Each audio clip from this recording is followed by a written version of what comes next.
एक शहर में एक बस अड्डा था।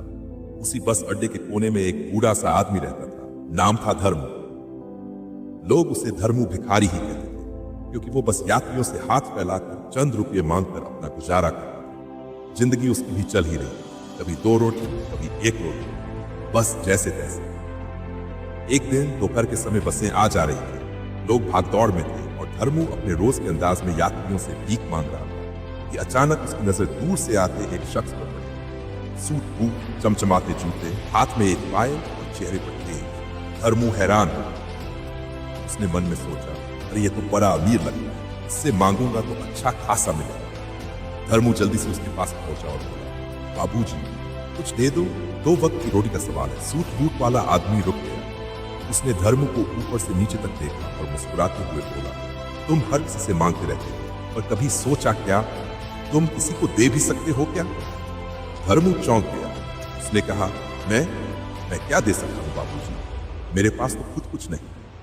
लंबा आदमी बोला, यही तो वजह है कि तुम्हें कुछ मिलता भी नहीं। जिंदगी मांगने वालों को नहीं, देने वालों को देती है। मैं व्यापारी हूं और दुनिया एक ही नियम से चलती है, देने से मिलता है। तुम भी कुछ देना शुरू करो, देखना तुम्हारी किस्मत बदल जाएगी। धर्मू कुछ नहीं।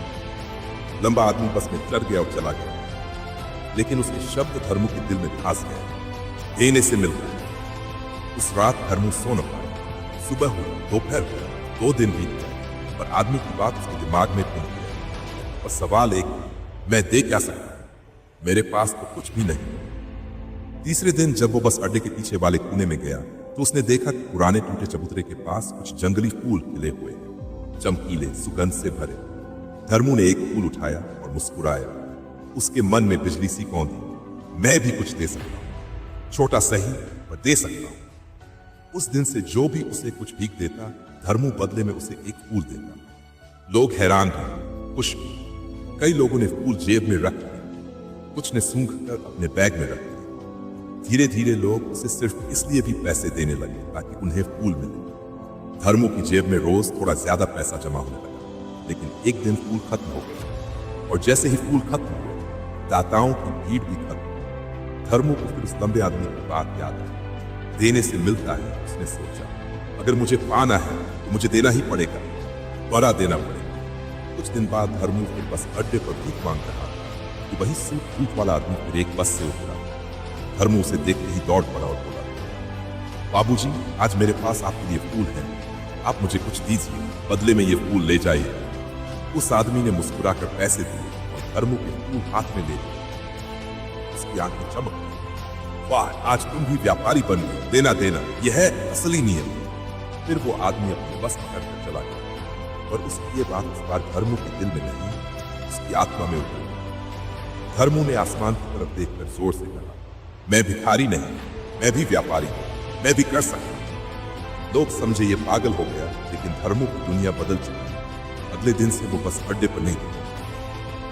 6 महीने बाद उसी बस अड्डे पर 2 सूट बूट वाले आदमी मिले। एक ने दूसरे को देखकर कहा, क्या आपने मुझे पहचाना? दूसरा बोला, नहीं साहब, शायद पहली बार मिल रहे हैं। पहला मुस्कुराया, हम पहली बार नहीं, तीसरी बार मिल रहे हैं। मैं वही धर्मू हूं, वही भिखारी। दूसरा आदमी हक्का बक्का रहे, अरे तुम, पर अब तो तुम पूरी तरह बदल गए। कहां जा रहे हो? आजकल क्या कर रहे हो? धर्मू ने गर्व से कहा, आज मैं फूलों का बड़ा व्यापारी हूं। आपके बताए नियम ने मेरी जिंदगी बदल दी। पहली बार आपने मुझे बताया कि दिए बिना मिलता नहीं। दूसरी बार आपने बताया कि मैं व्यापारी हूं। लोगों ने मुझे भीख नहीं दी, उन्होंने मेरे फूल खरीदे थे। मैं खुद को भिखारी समझ रहा था, जबकि दुनिया मुझे व्यापारी समझती थी। धर्मू आगे बढ़ा, मैंने फूल बांटकर जो पैसे इकट्ठे किए, उनसे और फूल खरीदे। धीरे धीरे दुकान लगा दी। अब फूलों का सबसे बड़ा सप्लायर मैं हूं। लोग फूल पसंद करते हैं और उनकी पसंद ने मुझे अमीर बना दिया। दोनों हंस पड़े और बस अड्डे पर उतरते हुए अपने कारोबार की बातें करते चले गए। दोस्तों, इस कहानी से हमें यही सीख मिलती है, दुनिया मांगने वालों को नहीं, देने वालों को पहचानती है। अपने बारे में छोटी सोच रखो, जिंदगी भी छोटी ही मिलेगी। सोच बदलेगी तो मंजिलें भी बदल जाती। आत्मसम्मान जगाओ, अपनी कीमत पहचानो, खुद को बड़ा मानो और देखना सफलता आपके कदम चूमने लगे।